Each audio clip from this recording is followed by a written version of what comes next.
Selamat pagi Bapak, Ibu, Saudara, serta anak-anakku yang terkasih dalam Kristus Yesus. Pagi ini kita bertemu kembali dalam renungan satu hati, sapaan Tuhan tiap pagi. Bapak, Ibu, Saudara, serta anak-anakku yang terkasih, dalam rangkaian tema di bulan September ini, yaitu berbahagialah orang yang hidup menurut Taurat Tuhan. Dan saat ini kita sudah memasuki hari yang ke-22 di bulan September ini, dengan tema untuk hari ini adalah Tuhan datang menggenapinya. Namun sebelumnya, marilah kita awali dengan berdoa terlebih dahulu. Mari kita berdoa. Selamat pagi Bapa, mengucap syukur untuk nafas kehidupan yang masih Engkau berikan bagi kami saat ini, sehingga kami boleh bangun dari istirahat kami semalam dengan kesegaran yang baru. Bapa, saat ini kami mau mengawali hari kami dengan sama-sama merenungkan akan firman-Mu. Tidiklah keberadaan kami satu persatu, dan ampunkanlah setiap dosa dan kesalahan kami, sehingga saat ini kami dikuduskan untuk mendengarkan firman-Mu.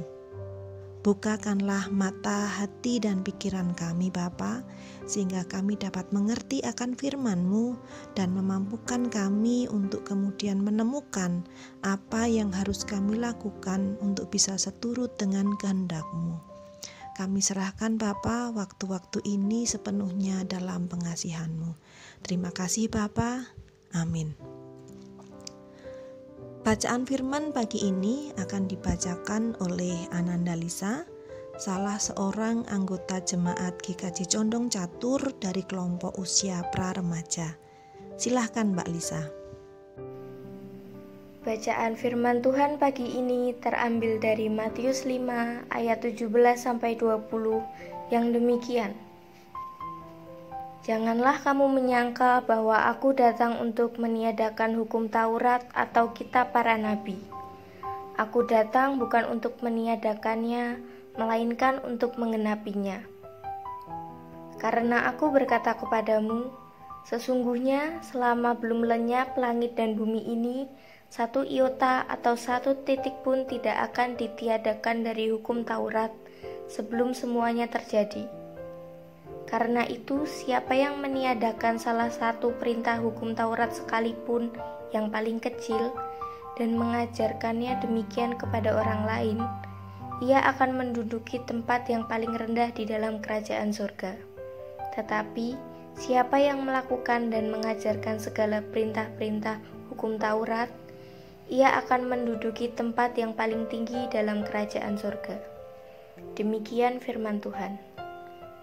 Terima kasih Mbak Lisa yang sudah membacakan firman untuk pagi ini. Bapak, Ibu, Saudara, dan anak-anakku yang terkasih, sesuai dengan tema hari ini, yaitu Tuhan datang menggenapinya, maka saya akan membacakan kembali nats kita pada pagi hari ini yang diambil pada ayat yang ke-17, yaitu janganlah kamu menyangka bahwa aku datang untuk meniadakan hukum Taurat atau kitab para nabi. Aku datang bukan untuk meniadakannya, melainkan untuk menggenapinya. Sampai dengan saat ini, kita masih mendapati orang yang berpikir bahwa setelah ada perjanjian baru, maka perjanjian lama tidak dibutuhkan lagi. Masih saja ada orang yang salah mengerti bahwa setelah Tuhan Yesus datang, maka hukum Taurat tidak berlaku lagi. Dan saat ini, dalam renungan kita hari ini, Tuhan menegaskan kembali dalam natsnya hari ini, yaitu bahwa kedatangannya tidak meniadakan hukum Taurat, tetapi menggenapinya. Nah, sebenarnya apa sih yang ingin dikatakan oleh Tuhan Yesus tentang hukum Taurat setelah Tuhan Yesus datang? Kita akan kembali membaca dari beberapa ayat Alkitab yang lain. Yang pertama, kita bisa sama-sama membaca dari Roma 3 pada ayat yang ke-20, yang demikian bunyi firman Tuhan. Sebab tidak seorang pun yang dapat dibenarkan di hadapan Allah oleh karena melakukan hukum Taurat. Karena justru oleh hukum Taurat orang mengenal dosa. Dari kitab Roma ini, khususnya Roma pasal yang ketiga ayat yang ke-20, kita temukan bahwa hukum Taurat adalah cermin melihat dosa. Dan kata Taurat sendiri dapat diartikan sebagai pengajaran. Di sini kita melihat bahwa kedatangan Tuhan Yesus tidak meniadakan hukum Taurat, namun dengan adanya hukum Taurat kita diajar untuk mengenali dosa-dosa kita. Dan tidak ada seorang pun yang dibenarkan karena melakukan hukum Taurat. Hukum Taurat ini sendiri menjadi cermin bagi kita untuk melihat diri kita lebih baik lagi. Apakah yang kita lakukan itu sudah sesuai dengan kehendak Tuhan atau belum? Kemudian kita juga akan membaca dari kitab Galatia pasal yang ketiga ayat yang ke-24 yang demikian bunyi firman-Nya. Jadi hukum Taurat adalah penuntun bagi kita sampai Kristus datang, supaya kita dibenarkan karena iman. Dari kitab Galatia ini kita temukan bahwa hukum Taurat itu menjadi penuntun bagi kita, sampai kita menyadari bahwa tidak mungkin kita menyelamatkan diri sendiri. Dengan hukum Taurat kita melakukan firman Tuhan di bawah ancaman hukuman. Tetapi Tuhan Yesus telah datang dan telah memikul hukuman itu dengan mengorbankan dirinya sendiri di kayu salib untuk menggantikan kita semua. Jadi setelah Tuhan Yesus datang, ketika kita melakukan hukum Taurat bukan lagi karena takut dihukum, namun sebagai ucapan syukur. Tuhan Yesus membuat kita hidup di zaman anugerah.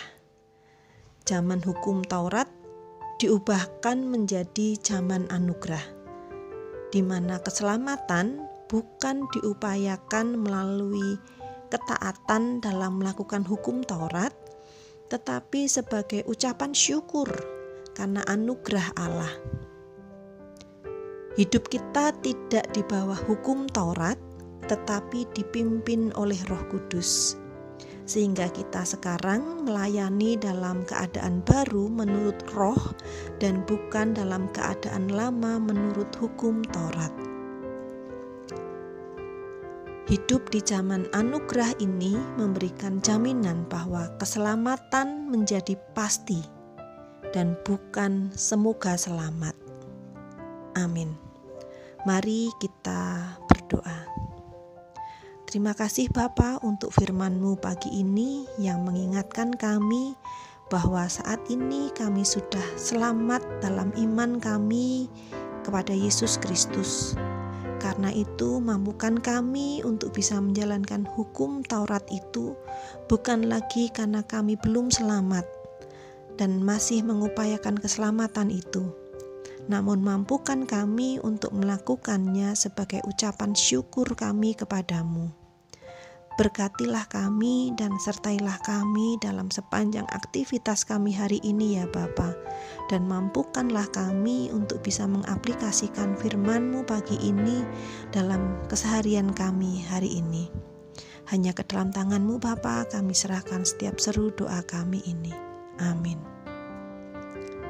Demikian Bapak Ibu Saudara serta anak-anakku yang terkasih, renungan kita pagi ini. Semoga ini bisa mendasari segala aktivitas kita di sepanjang hari ini. Tuhan memberkati kita semua.